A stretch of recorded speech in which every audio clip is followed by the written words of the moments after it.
এদিকে ইতালির ভেনিসে অনুষ্ঠিত হয় ভাবনা শীর্ষক মুক্ত আলোচনা ও সাংস্কৃতিক সন্ধ্যা।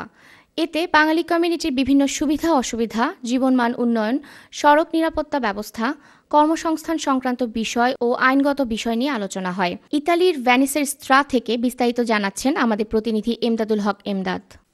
ইতালি ভেনিসে এস্তা কমিউনিটিতে অনুষ্ঠিত হয় ভাবনা শীর্ষক মুক্ত আলোচনা ও সাংস্কৃতিক সন্ধ্যা। কোরআন তেলাওয়াতের মধ্য দিয়ে অনুষ্ঠান আরম্ভ হয়। জোবাইরুল হক সৌরভ, মনিরুদ্দিন ও রাজা ওয়াসিম খানের আয়োজনে প্রধান অতিথি হিসেবে উপস্থিত ছিলেন ইতালির জনপ্রিয় মাসিক বাংলা পত্রিকা স্বদেশ বিদেশের সম্পাদক বিশিষ্ট সাংবাদিক পলাশ রহমান। বিশেষ অতিথি ছিলেন প্রজন্ম সামাজিক সাংস্কৃতিক ক্রীড়া সংগঠনের সভাপতি অজয় ঘোষ, বিশিষ্ট অভিনেতা উপস্থাপক জনাব কিশোর ছাড়াও আরও অনেকে।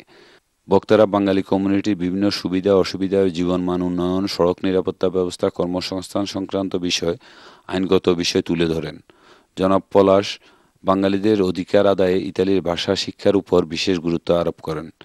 প্রজন্ম সংগঠনের উদ্যোগে শরীয়তপুর জেলার সুবিধাবঞ্চিত ছাত্রছাত্রীদের কম্পিউটার প্রদানের কর্মসূচিকে স্বাগত জানান।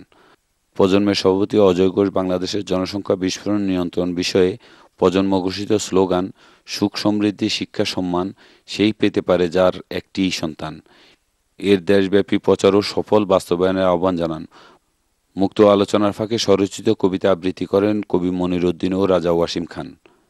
একক ও সমবেত সঙ্গীতের মধ্য দিয়ে অনুষ্ঠান শেষ হয়।